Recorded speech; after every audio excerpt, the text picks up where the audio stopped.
The Netflix documentary The Dinosaurs is out now, and as you do with Netflix releases, I binged it all in one day. If you're wondering if you should too, if it's worth a Netflix subscription, if it's worth your afternoon, then maybe this video helps you figure that out, because I'm going to talk about what I liked and what I didn't like. This is going to be unscripted and off the cuff based on some notes I took while watching. My video isn't going to be about pulling apart the science. I don't consider myself qualified to do that, and that's also not how I wanted to approach the series. I just wanted to get immersed in it and enjoy it, and I really did. It's not perfect, but I cried at the end. So if you don't want any spoilers for surprise moments, then take this intro as my recommendation for you to check it out.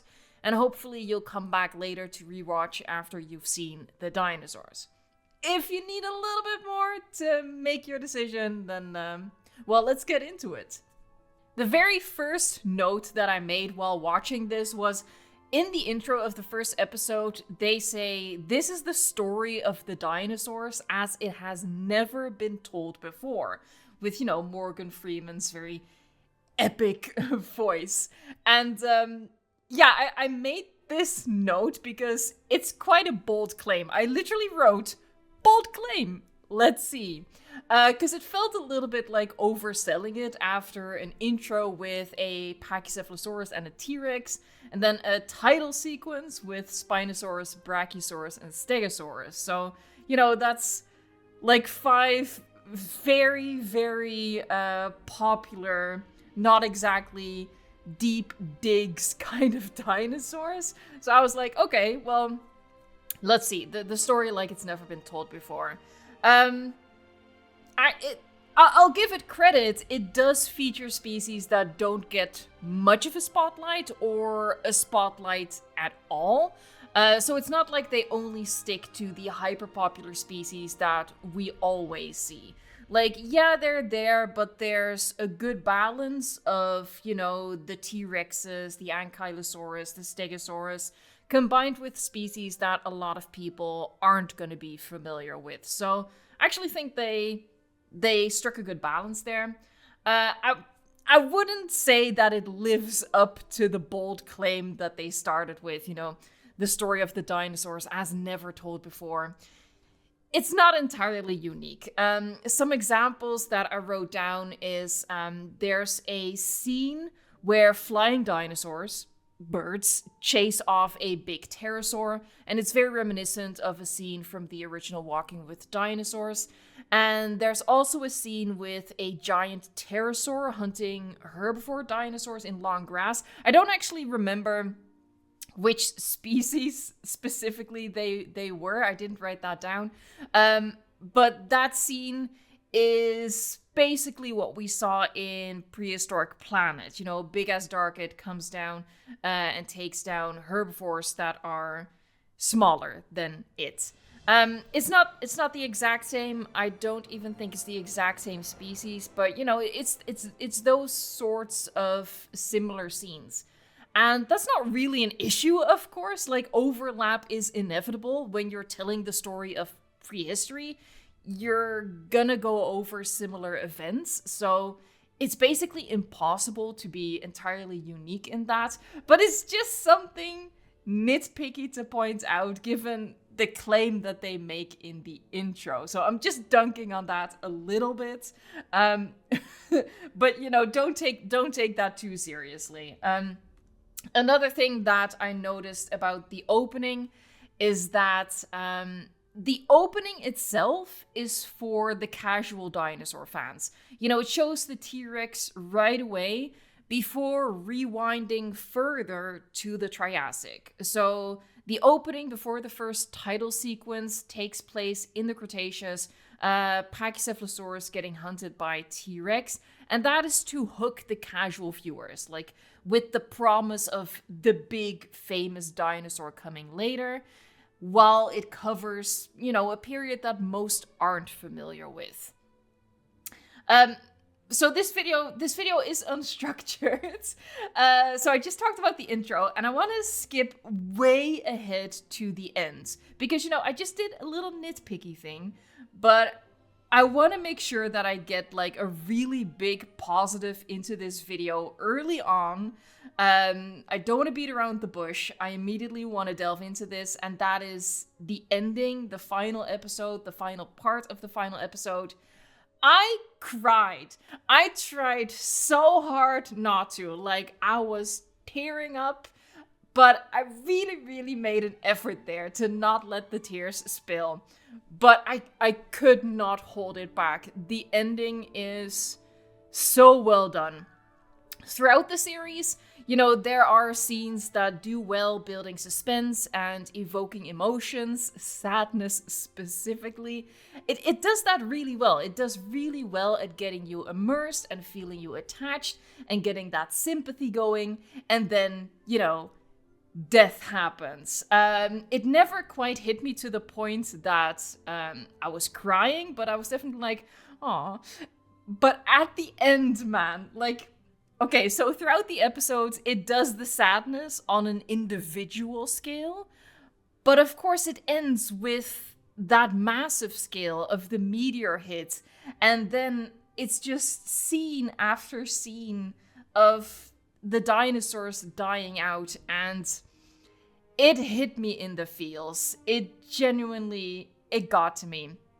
The first shot that got to me was the ground splitting up in earthquakes, swallowing a sauropod whole, and that got the throat scratchy, that got the eyes welling up, and then everything after that hit home. It was just one thing after another. Some other standouts is a scene between Packy and T-Rex, again calling back to the opening of the series, but this time in a burning forest, and they have no interest in each other because it's just like it's the apocalypse happening around them, and it's really, really sad. I'm laughing, but it's an awkward laugh. I cannot overstate this. I cried. I actually had to wait to record this video because I knew that if I hit record too soon, I would just start crying again. So yeah, that laugh is just an awkward laugh. The other scene that really hammered it in for me was a callback to the hadrosaur nesting ground. There was a scene with that earlier on, you know, babies, amazing.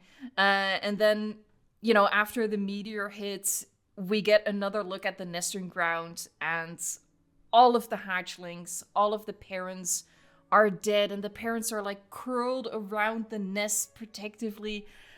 Oh man, like it's done so well, and I was doing so well. Like, the tears were still locked up until the one scene where the T-Rex takes its final breath. Like, it's a pretty long shot. It just lingers on a close-up of the T-Rex. We see its eyes slightly shifting, like it's laying on the ground, eyes slightly shifting. We hear its labored breaths, and then finally it stops breathing. And I mean, animals dying always gets to me, and this is just no exception. But it was done so well. So yeah, I wanted to sing those praises really early on in the video. Is it a spoiler? I don't think so. Like, we all know how the story of the dinosaurs ends. But yeah, I wanted to get that out there as soon as possible. How it actually ends is it fast forward through time to modern day, and it shows archaeologists, you know, digging up bones, and it talks about how we are kind of, you know, bringing back the age of the dinosaurs with our interest in them, with new discoveries and stuff like that. That was really nice. And of course, it highlights that some dinosaurs survived. And we have modern day dinosaurs, our birds, and it has some nice shots of modern day birds. And just a little dig, taking it back to the story of the dinosaurs as never told before. Even that is not unique, right? But I just want to shout it out and give it its flowers for how well it executes it. So that's definitely something yeah, I walked away from that documentary with just really impressed, honestly, because like I said in the intro, I don't consider myself qualified to like second guess all of the science in there, right? Like, ooh, these two species, were they really close enough within the era to have coexisted? I I don't consider myself qualified for that. Like, if a show puts T-Rex versus Stegosaurus, I'll clock that, obviously. But, you know, certain in-depth knowledge I won't proclaim to have. So my main enjoyment of the show was always gonna depend on just how well of a story they tell. And I think they do that really well. Like, it was more reminiscent for me of Walking with Dinosaurs. I had a really emotional connection with that I didn't so much have with, you know, the modern day favorite Prehistoric Planet. Speaking of Prehistoric Planets, I do have to touch on it really briefly. The CGI of the dinosaurs is not as good as Prehistoric Planet. I don't think we should ever expect it to be. Prehistoric Planet was... that should not be the default. That should not be the standard. That should not be what we expect from every single production moving forward. The Dinosaurs has really good CGI. It definitely has better CGI than the new Walking with Dinosaurs from last year, Walking with Dinosaurs 2025. It's definitely above that, but below Prehistoric Planet. However, it never took me out of it. So, and even though the CGI wasn't quite to that level, but again, it was really good, just not quite at that. But in spite of that, it had really beautiful shots. Like, the cinematography is really gorgeous. It does, you know, the classic thing of blending real footage with the CGI, and the real footage is shot beautifully. It's absolutely gorgeous. And beyond that, it also has some really epic shots in how it's framed and how the camera moves and how it, you know, how it frames the subjects, the dinosaurs. I thought it was just really well shot. There's some creative shots in there as well. One that I made a specific note of is during the scene with the Dilophosaurus. There's like a quote-unquote camera shot, like right through the opening between the two crests. So, you know, it's sort of like to zero in on what the Dilophosaurus is looking at. You know, it frames that with the twin crests on the head. You know, stuff like that. Just creative, beautiful shots. So for me, it was a joy to look at. It was just beautiful to look at. And I'm a very superficial person. I'm not above admitting that. So yeah, it was very pleasing visually. Also pleasing visually, there's some beautiful dinosaur designs in it. One in particular that really stood out to me. By the way, I'm probably going to be showing like super random footage in the background just to try to avoid getting copyright struck.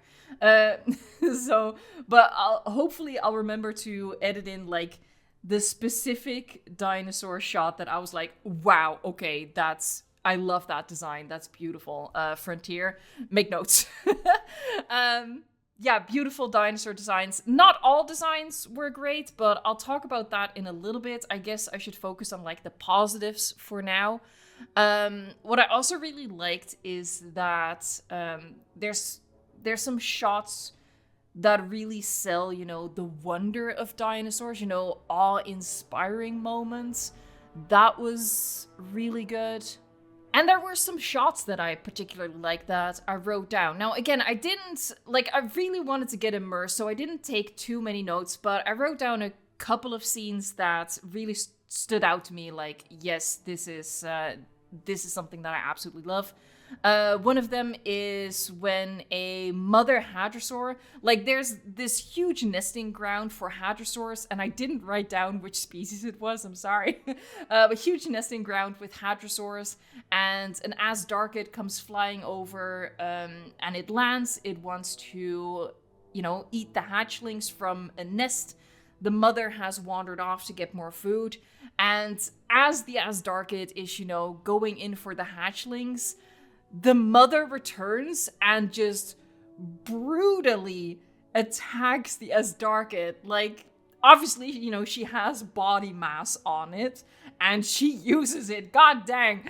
And you know me, I love badass herbivores. So that scene had me clapping. I was like, yes, mom, yes, queen, get him. I absolutely love that. One of my other favorites that I wrote down is there is a sequence with Hesperornis. I probably mispronounced that, I'm sorry. And after it goes through the ocean hunting for fish, it narrowly escapes a Mosasaurus, but the Hesperornis makes it to the shore, it makes it to the beach, and it's exhausted, it's panting, but it's on the beach, it's out of the water. However, with the way the camera is moving, I sort of figured, okay, something is gonna attack it. But I figured it was gonna be a dinosaur, coming from the tree line, bursting out and grabbing the Hesperornis. But to my pleasant surprise, what they actually did was they had the Mosasaurus beach itself to grab it. Obviously very reminiscent of what killer whales do with seals. And it was so cool. It was, oh man, I love that sort of stuff. Killer whales are my favorite, modern day animals. So having that behavior represented with the Mosasaurus was super, super cool. Absolutely love that. And the other big thing is the T-Rex in the final episode. The T-Rex has a hunting scene with the Ankylosaurus, and this was spoiled for me in a teaser. They had released this clip as a teaser, so I'd already seen part of it, but seeing it as a whole was beautiful, brilliant, suspenseful, interesting. It's honestly one of my favorite hunting depictions ever. And in my opinion, it's on par with the T-Rex Edmontosaurus hunt from Prehistoric Planet. So what happens is Ankylosaurus at night in the rain, in the thunderstorm, is just moseying about in a forest, and a lightning strike reveals the T-Rex and it charges. They have a fight, but then it comes to a standoff. Both have evolved, the T-Rex has evolved to attack, but the Ankylosaurus has evolved to defend itself.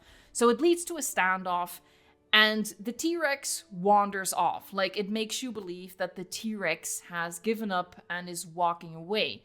And the camera swings around the Ankylosaurus as the Ankylosaurus is already forgetting what happened. It makes a little joke about how it's kind of stupid. But yeah, the camera swings around, and it reveals that the T-Rex is still lurking in the tree line and is still stalking the Anky, just waiting for the perfect moment to strike. And then it does. We don't quite see it, but I think it pushes the Anky over so it can attack it. And yeah, really well done. Super cool scene.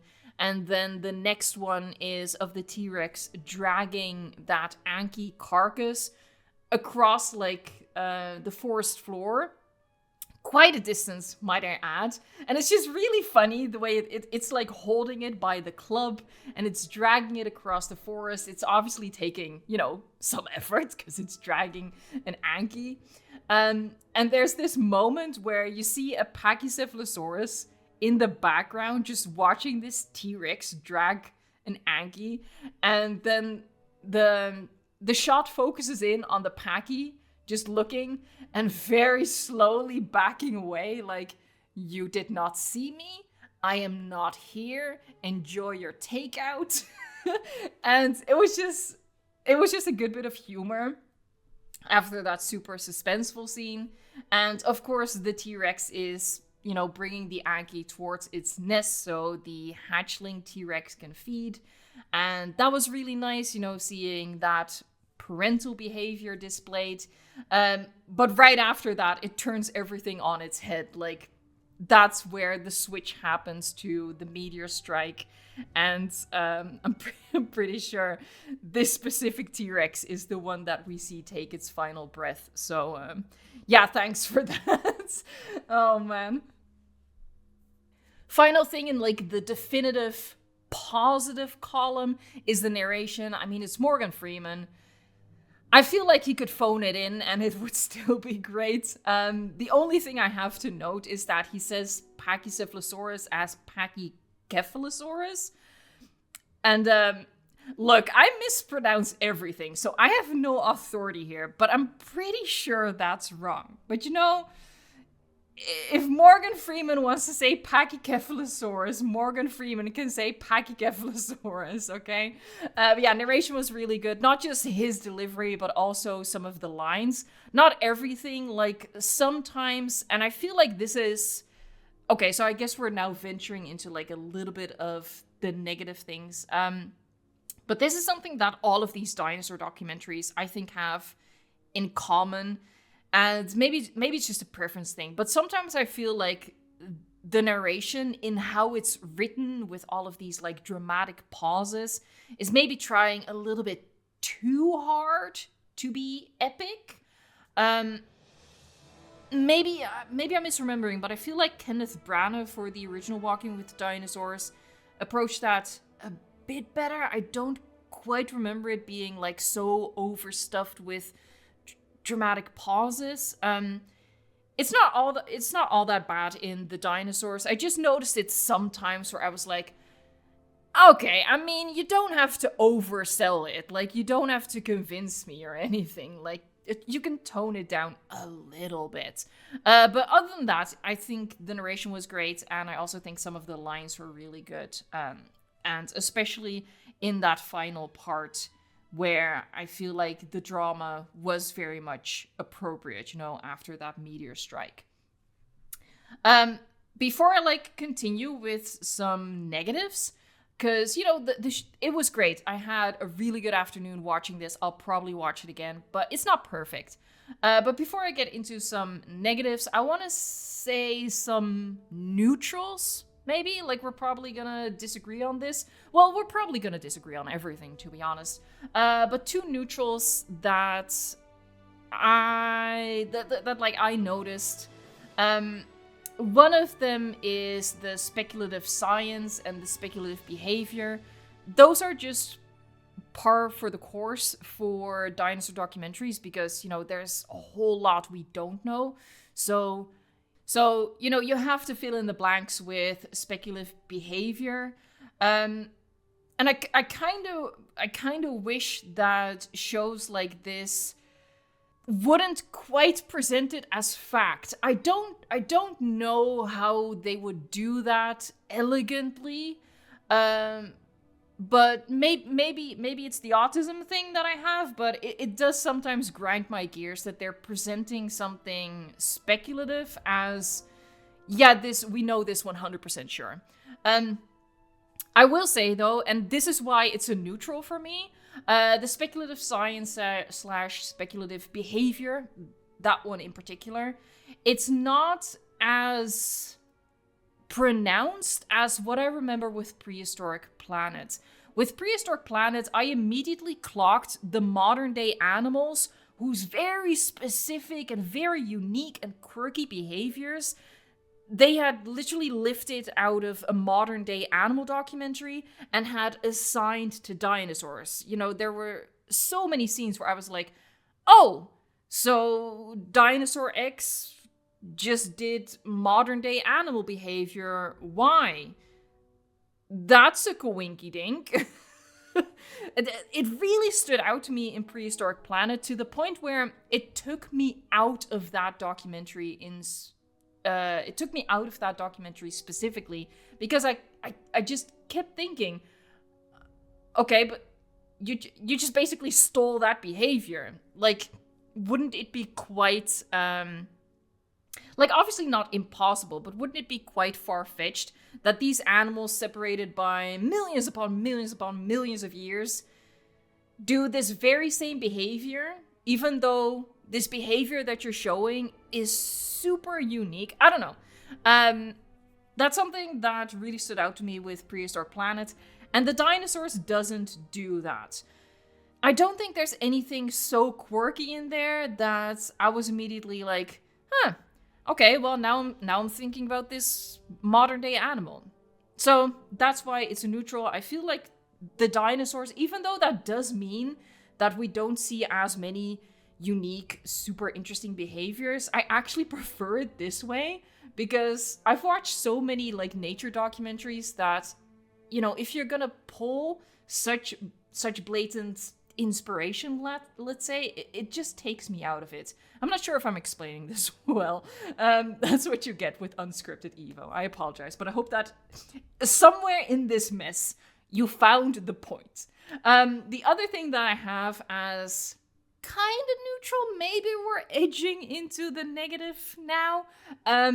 They do that thing sometimes when they don't mention the exact species. They just mention the genus or even just the family group. 2 times, well, at least 2 times, maybe even more, but I noticed it 2 times in particular. A pterosaur appears on screen, and rather than specifying which pterosaur it is, the narration just goes, pterosaurs do this, pterosaurs do that, without ever saying like which genus or which specific species we are currently looking at. And, you know, that's one of those things where I just find it a little bit frustrating if you look at a documentary as like a jumping off point for doing like your own research, and, you know, going beyond and wanting to learn more. Like, you know, if you see a pterosaur in a documentary, you might want to Google the name and find out more about it. And that's made really challenging when they don't specify which pterosaur we're actually looking at. For example, with the scene that I mentioned earlier with the pterosaur attacking the hadrosaur hatchlings and the mother coming in and absolutely bodying that thing, they don't even specify that it's an Asdarkid. It's just pterosaur. Like, it's such a broad term, and I felt like that was a missed opportunity. Like, at least mention that it's an Asdarkid. Maybe mention, you know, rather than snatching the hatchlings straight out of the nest from the air, it bothers to land. Like, it exposes itself to that risk, and I kind of wish that they would have mentioned, like, this is an Asdarkid. They like walking. That's kind of their thing. You know, just some of those things.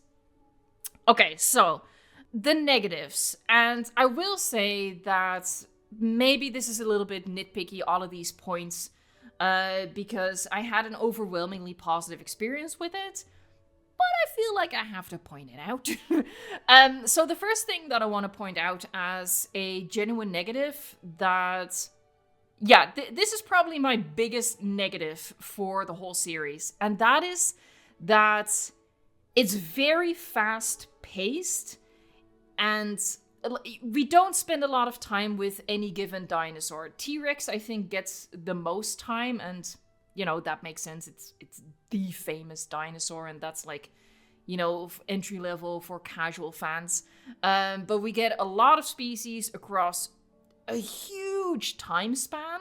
So, you know, the detriment of that is that we don't spend a lot of time with any given dinosaur. And I do think that's a shame because, you know, there's some scenes, for example, the Deuteranus, would have loved to have seen more of that.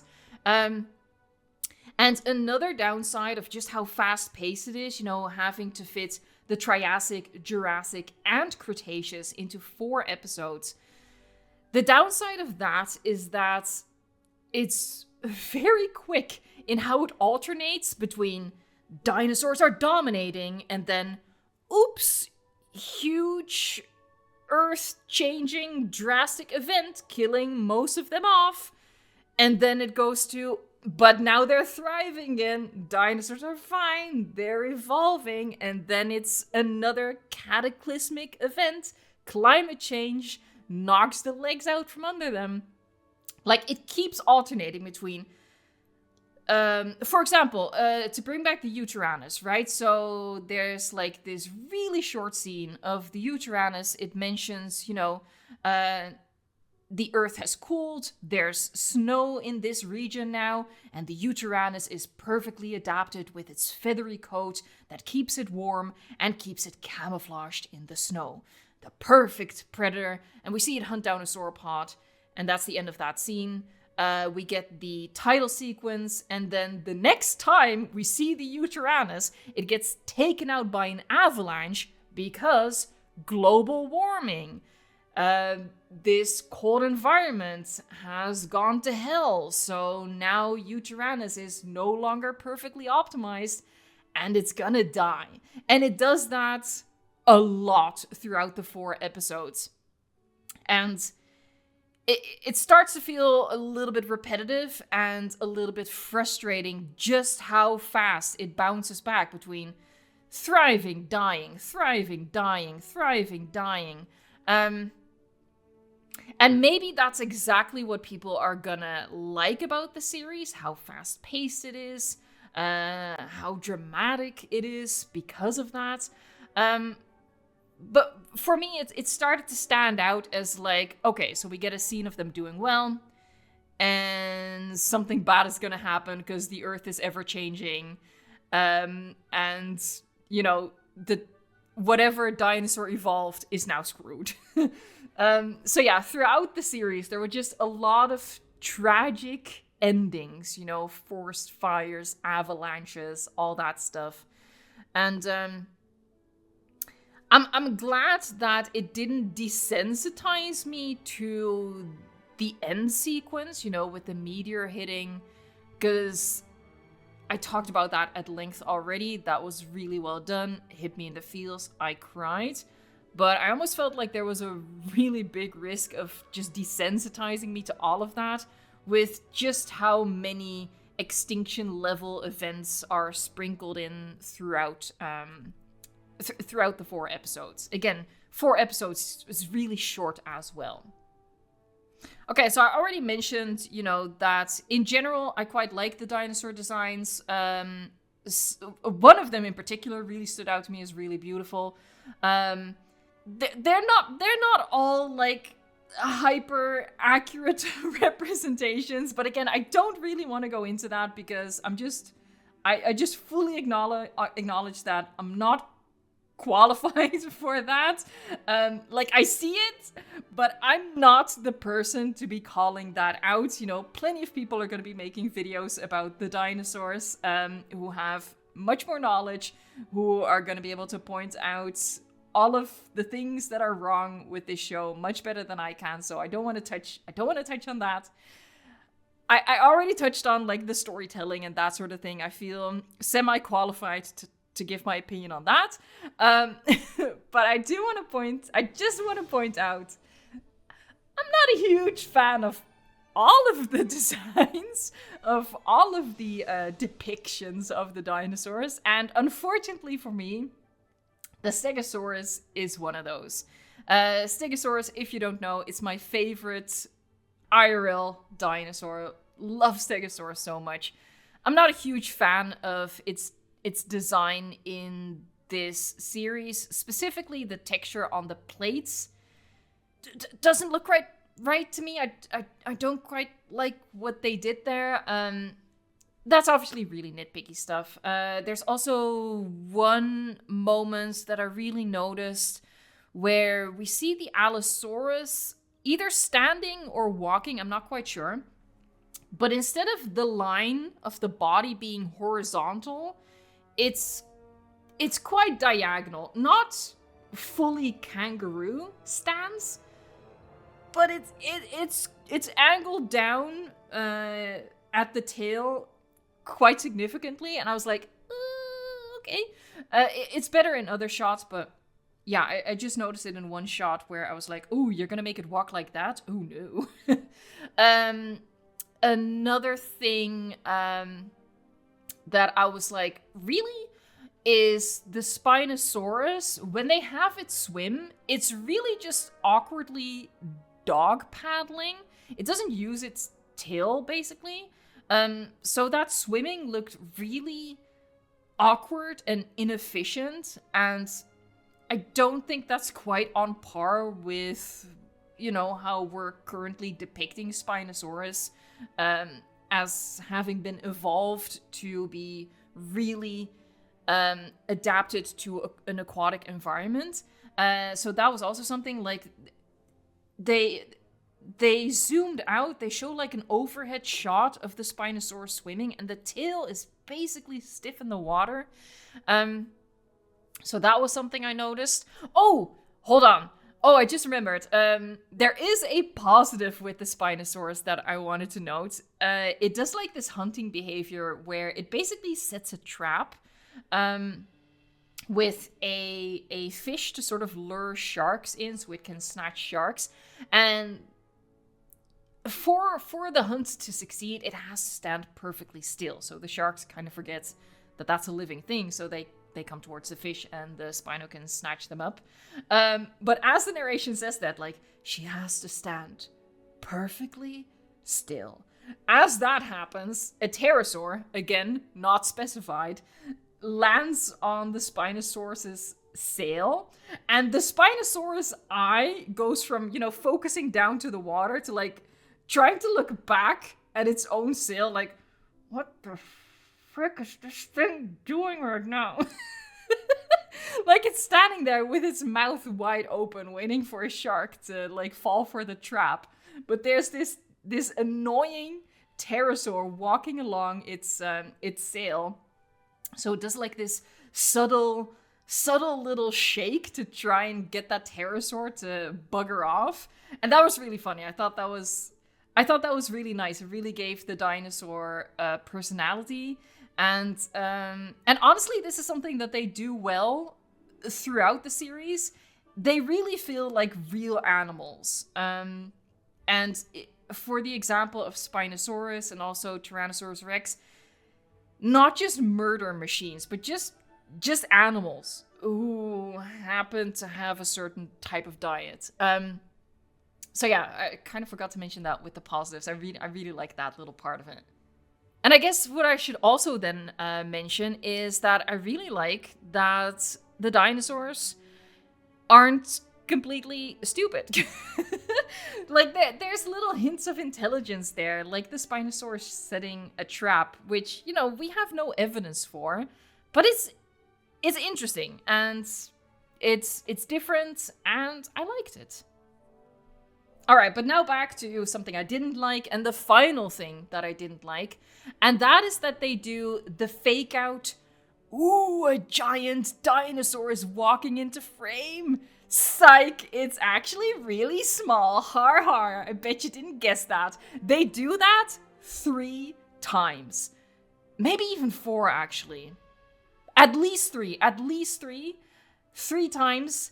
Something is framed as really large with how it's shot, camera down low, background blurred so you have no reference. The narration over top is really, really dramatic. There's sound effects of loud breathing and booming footsteps, and then it's revealed to be something really small. That's something, for example, that they do with the Hesperornis. And it's a fun gag, don't get me wrong. Even though it fails every single time, you clock it right away what they're trying to do. But it's cute, whatever. But not 3 times or even 4 times across 4 episodes. It's just too much. Really, by the 3rd time, I was like, oh, here we go again. Okay. It was just a little cheap, I guess. So yeah, that was the last negative. But in case you can't tell, the negatives, I think, are really small. They don't really take away much of my enjoyment of the series. So You know, if you haven't watched it yet, I highly recommend it. I had a really good afternoon with it. Like I said, I'll probably watch it again. Maybe if only because I got a Netflix subscription specifically to be able to watch this. So I feel like I have to get my money's worth out of it by at least watching it twice, I think. But yeah, I had a good time with it. I'm looking forward to other content creators covering this, and, you know, maybe they're gonna change my entire perspective of it. Maybe they're gonna point out mistakes that make me go, oh. Like, I didn't notice anything like egregious. Like I said, like, you know, T-Rex versus Stegosaurus or anything like that. But I have real trust issues with dinosaur documentaries. You know, the new Walking with Dinosaurs from last year. I never ended up making a video about that. And one of the reasons was that it would have been quite a negative video. And at this point, I don't really like doing negative stuff. The world is negative enough already without me focusing on, like, you know, sucky dinosaur documentaries. But yeah, like, I noticed with Walking with Dinosaurs 25, I noticed there, nothing stood out to me here as like a glaring mistake. But like I said, I do have trust issues to the point where I'm sure there were mistakes. And I'm looking forward to other content creators pointing those out, I guess. But hopefully it won't ruin the series for me. So yeah, thank you so much for hanging out with me for this unscripted yap. This was the only way I could approach it, honestly. If I had scripted this video would have taken so long to come out that it would have never come out. So yeah, unscripted yaps are the way to go for projects like these. If you want to have your own unscripted yap, or I guess by definition, it would be scripted. But yeah, yap away in the comments. I'd really love to know. And hopefully we have more stuff like this to look forward in the future. Like Surviving Earth is coming out. There's like several stuff like in the works right now. So yeah, really good time to be a dinosaur fan. Final verdict, as I've been saying, the dinosaurs, it's not perfect, but I had a good time with it. It's a good series. All right, thank you so much for watching, liking, subscribing, and until next time, I'm gonna cancel my Netflix subscription before I forget.